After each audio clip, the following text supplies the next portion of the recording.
the Evenflo pivot single stroller. I'm gonna show you how to remove the storage. You need a drill or a screwdriver, and then you have to remove this, and this,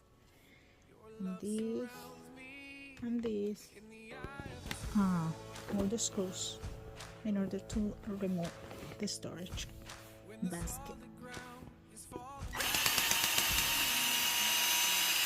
This one, this 2, 3, 4, then remove the zipper.